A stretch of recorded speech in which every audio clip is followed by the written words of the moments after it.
Oke, bismillahirrahmanirrahim. Assalamualaikum warahmatullahi wabarakatuh. Perkenalkan, nama saya Aliuddin Ilham. NIM saya 18720500035. Saya dari Program Studi Pendidikan Ekonomi, Fakultas Ilmu Pendidikan, Universitas Pancasakti Bekasi. Oke, jadi adanya saya di sini, saya ingin memenuhi tugas UTS saya, yaitu dengan mata kuliah Media Pembelajaran Ekonomi dengan dosen pengampu yang terhormat Bapak Dr. Supriyadi STP MPD. Disimak ya teman-teman. Oke, jadi di sini saya akan membahas tentang materi ekonomi politik. Mungkin teman-teman sudah tidak asing lagi apa itu ekonomi politik. Dan di sini saya akan membahas 6 materi atau 6 kesimpulan yang saya ketahui tentang ekonomi politik. Yang pertama yaitu ada pengantar, yang kedua ada latar belakang, yang ketiga ada masalah ekonomi, yang keempat ada kaitan antara ekonomi dan politik, yang kelima ada lembaga ekonomi, dan yang terakhir ada sistem-sistem ekonomi politik. Oke, yang pertama itu ada pengantar.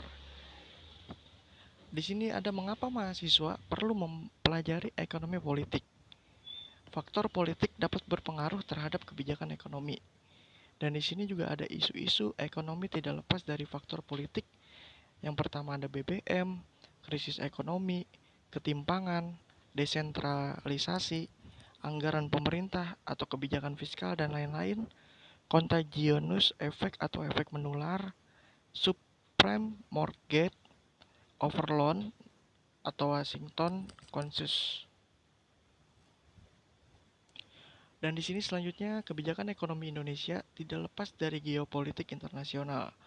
Yang pertama ada blok barat atau blok timur, Korea Utara versus Amerika Serikat, neoliberalisme, free trade, utang luar negeri, bantuan atau hibah, kebijakan The Fed, harga minyak dunia, serta yang terakhir terorisme. Nah, yang kedua saya akan membahas tentang latar belakang. Ilmu ekonomi dan ilmu politik mulai tumbuh berkembang sejak munculnya pemikir-pemikir klasik Adam Smith, David Ricardo, Thomas Malthus, dan John Stuart Mill. Munculnya pemikiran neoklasik membuat ilmu ekonomi berjalan pesat atau matematika ilmu politik tidak berkembang. Kejadian-kejadian tahun 60 atau 70-an membuat kajian ekonomi politik kembali dikedepankan. Pandangan-pandangan ekonom barat tidak berlaku di negara-negara berkembang atau perilaku rent seekers atau kalap rente dari para penyelenggara negara. Mulai dipelajari teori-teori perilaku behavioral, economics, individu, organisasi maupun sosial, teori pertukaran dan perilaku birokratis. Kenneth Arrow, Mancur Olson, James Buchanan, dan Gordon Tullock, Neopolitical Economics, dua variasi teori pilihan rasional atau rational choice teori dan teori pilihan public atau public choice teori. Klasik yang artinya menekankan pada aspek fenomena, transaksi dan penataan pasar, NPE yang artinya menekankan pada aspek fenomena, transaksi dan penataan non-pasar. Nah, yang ketiga yaitu saya akan membahas tentang masalah ekonomi. Di sini ada 3 masalah ekonomi. Yang pertama, kebutuhan manusia tidak terbatas atau alat pemuas berbagai kebutuhan tersebut terbatas. Yang kedua, ada masalah kelangkaan atau scarcity, alokasi, distribusi, produksi, dan konsumsi. Dan yang ketiga, cara pemecahan masalah-masalah tersebut ditentukan oleh lembaga ekonomi dan sistem ekonomi politik yang dianut. Yang keempat, kita akan membahas tentang kaitan antara ekonomi dan politik. Ekonomi, cara melakukan sesuatu, aktivitas untuk memperoleh sesuatu yang diinginkan. Ekonomi sebagai institusi atau ekonomi pasar atau komando. Politik, siapa yang mendapat apa dan kapan. Laswell, perjuangan untuk mendapatkan kekuasaan. Morgenthau, pola-pola kekuasaan, aturan-aturan dan kewenangan atau Dahl, ilmu tentang negara atau Eston. Jika politik diartikan sebagai pemerintah, yaitu artinya mencakup semua aktivitas, proses, dan struktur pemerintah. Jika politik diartikan sebagai publik, politik merujuk pada peristiwa-peristiwa yang melibatkan banyak orang.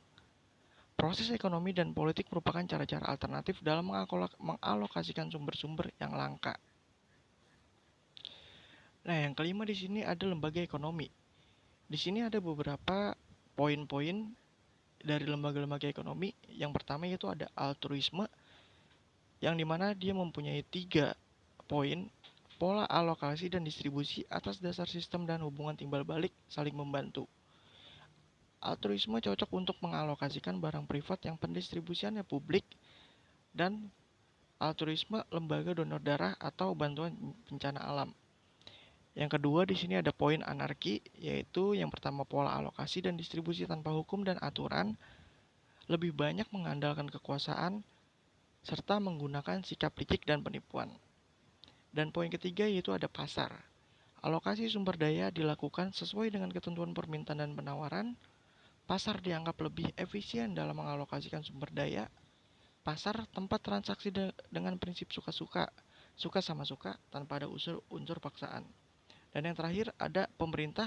Pemerintah diperlukan untuk mengatasi kegagalan pasar, mengatasi eksternalitas dan pengadaan barang publik. Itu teman-teman dari poin-poin dari lembaga-lembaga ekonomi. Dan yang selanjutnya di sini ada sistem-sistem ekonomi politik. Sistem perekonomian bisa berbentuk melalui berbagai cara. Ini menurut Seda pada tahun 1992, yang dimana dikemukakan ada beberapa poin, yaitu yang pertama tradisi turun-temurun atau diwariskan ke generasi berikutnya. Yang kedua terbentuk dari pemikiran seseorang atau liberal, sosialisme, dan lain-lain. Dibentuk melalui pembaruan atau internal dan eksternal. Dan yang terakhir terbentuk melalui blueprint sebagai kerangka pola tindakan guna menghadapi berbagai masalah di masyarakat.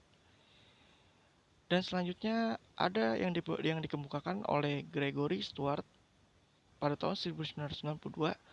Sistem ekonomi mencakup mekanisme pengaturan perorganisasian dan aturan-aturan untuk membuat dan melaksanakan keputusan-keputusan tentang alokasi sumber daya yang terbatas jumlahnya. Selanjutnya, perubahan dalam sistem ekonomi bisa berlangsung secara gradual, halus, tanpa gejolak. Namun, juga dapat berlangsung secara drastis, radikal, atau revolusioner. Memilih sistem ekonomi politik yang terbaik. Klasifikasi sistem ekonomi itu ada organisasi pengaturan pengambilan keputusan, mekanisme penyebaran informasi dan koordinasi, pemilikan kekayaan produktif, serta sistem insentif. Ya, mungkin itu saja yang dapat saya kemukakan pada presentasi saya dengan materi ekonomi politik pada memenuhi tugas UTS saya dalam mata kuliah media pembelajaran ekonomi. Jika ada salah kata atau ada penyampaian materi yang kurang tepat, mohon dibukakan pintu maaf. Kurang lebihnya itu saja. Terima kasih. Wabillahi taufiq wa hidayah. Wassalamualaikum warahmatullahi wabarakatuh.